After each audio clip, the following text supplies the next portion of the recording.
तीन दामाद की सास पार्ट 2। अब तक आपने सुना कि कावेरी जी अपनी तीनों बेटियों ईशा, मोहिनी और सुहाना की शादी तीन घर जमाई लड़कों के साथ करवा देती है।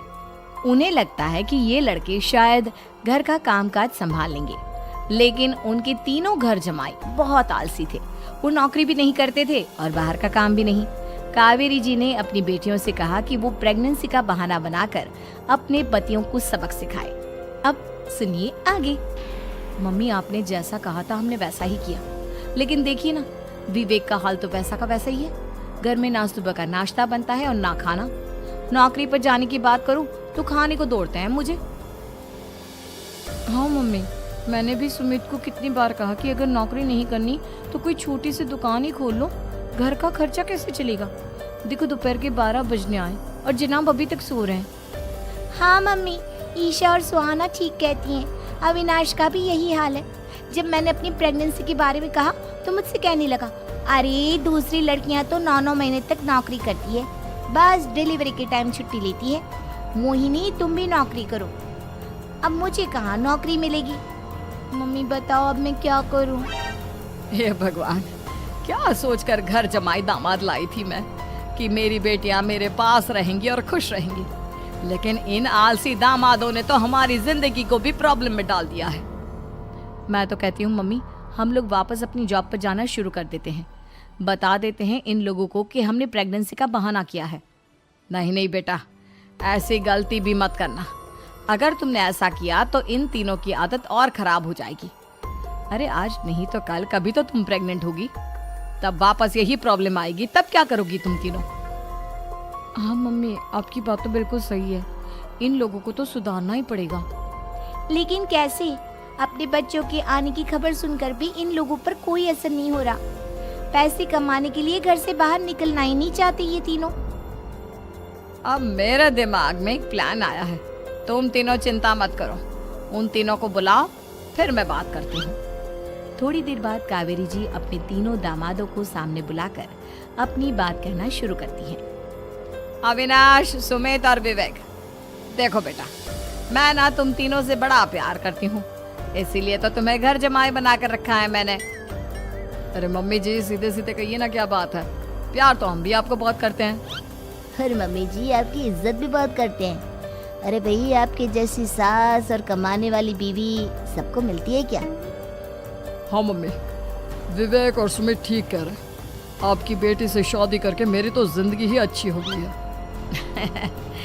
जानती हूँ मैं, और ये भी जानती हूँ कि तुम तीनों अपने अपनी बीवियों से बहुत प्यार करते हो। बेटा, बात ऐसी है कि हमारे कुल गुरु ने कहा है कि प्रेग्नेंट होने के बाद मेरी तीनों बेटियां शुरू के 4 महीने हमारे गांव में जाकर रहेगी, जहां मेरे चाचा जी रहते हैं। अरे लेकिन क्यों मम्मी, गांव में जाकर रहने की क्या जरूरत है इन तीनों को? वो क्या है ना बेटा, हमारे परिवार को एक श्राप है। अगर मेरी बेटियों ने यहाँ पर बच्चा पैदा करने की कोशिश की तो उनके बच्चों को कुछ भी हो सकता है। इसलिए अब से लेकर 4 महीने पूरे होने तक इन्हें गांव वाले घर में रहना पड़ेगा। हाँ तो इसमें प्रॉब्लम क्या है मम्मी जी? हम भी वहाँ जाकर रहेंगे, पिकनिक मनाएंगे। अरे भाई, बीवी जहाँ हम भी वहाँ। हाँ यार, आइडिया तो बहुत अच्छा है। शहर की जिंदगी में रह रहकर परेशान हो चुके हैं, अब कुछ दिन गांव में बिताएंगे। तुम लोग समझने की कोशिश क्यों नहीं करते? तुम में से कोई भी वहां नहीं जा सकता, और मैं यहाँ रहूंगी ना तुम तीनों के साथ। 4 महीने की तो बात है, उसके बाद ये तीनों ही लौट कर आ जाएंगी। ठीक है मम्मी जी, अब हमारे बच्चों का सवाल है तो ये तो करना ही पड़ेगा। कावेरी अपनी तीनों बेटियों को कुछ दिन के लिए घर से बाहर कहीं दूसरे शहर में रहने के लिए भेज देती है। कुछ दिनों के बाद, अरे मम्मी जी, बहुत दिन से पिज्जा नहीं खाया, मंगवाइए ना। क्या बताऊं बेटा, पहले तो बेटियां खर्चा दे देती थी क्योंकि उनकी नौकरी थी, लेकिन अब तो मेरे पास पैसे ही नहीं बचे। थोड़े बहुत पैसे हैं जो बच्चों की डिलीवरी में काम आएंगे। लेकिन मम्मी जी, आपकी बेटियों को वापस आने में तो अभी बहुत वक्त बाकी है।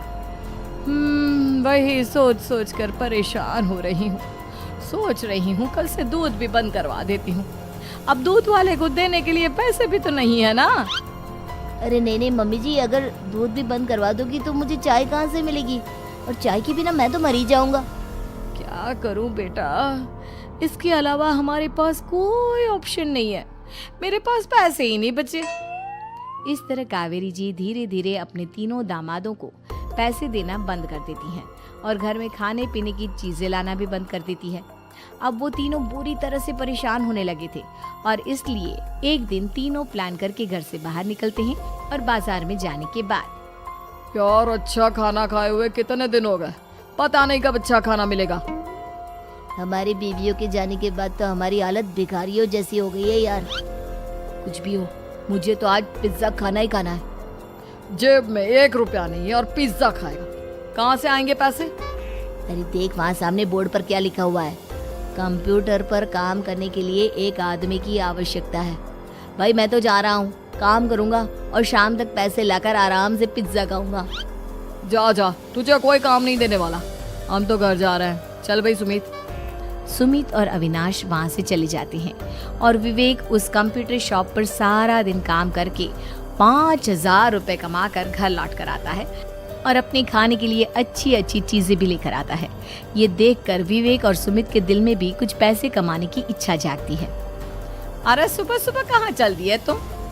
मम्मी जी एक बहुत अच्छी जगह मिली है, कंप्यूटर पर काम करने के 5,000 मिले थे कल मुझे। अगर रोज काम करूँगा तो पूरे 40,000 की तनख्वाह। अरे वाह, ये तो बहुत अच्छी बात है दामाद जी, आपको जाना ही चाहिए। सुमित और अविनाश विवेक को इस तरह तरक्की करते देखकर परेशान हो जाते हैं और वो दोनों भी काम की तलाश में निकल पड़ते हैं। धीरे धीरे उन दोनों को भी काम मिल जाता है। अब कावेरी के तीनों दामाद छोटी मोटी नौकरी करके अच्छा पैसा कमाने लगे थे। एक दिन कावेरी उन्हें अपने पास बुलाती हैं। अरे वाह, विवेक 40,000 कमा लेता है, अविनाश 60,000 और सुमित तुम भी 40,000 के आसपास कमा ही लेते हो। कुल मिलाकर तुम अच्छे खासे पैसे कमा रहे हो बेटा। हाँ मम्मी जी, बहुत मजा आता है जब महीने के एंड में मोटी रकम हाथ में आती है।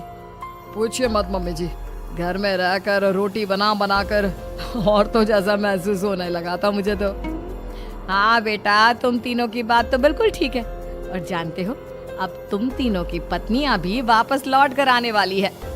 लेकिन मम्मी जी अभी तो उन्हें गए सिर्फ 2 महीने हुए हैं, आपने तो कहा था वो 4 महीने के बाद लौट कर आएंगी। ऐसा कुछ नहीं है बेटा, मैं सिर्फ तुम तीनों को सबक सिखाना चाहती थी कि आदमी घर में बैठकर बीवी की कमाई खाता हुआ अच्छा नहीं लगता। इस दुनिया में हर इंसान को मेहनत करनी चाहिए, काम करना चाहिए, चाहे वो औरत हो या आदमी, ताकि अपने परिवार को संभाल सके।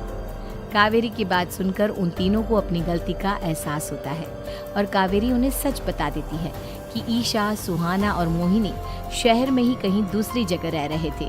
शाम के वक्त उन तीनों की पत्नियां लौट कर आ जाती है और कावेरी जी का परिवार एक खुशहाल परिवार की तरह रहने लगता है।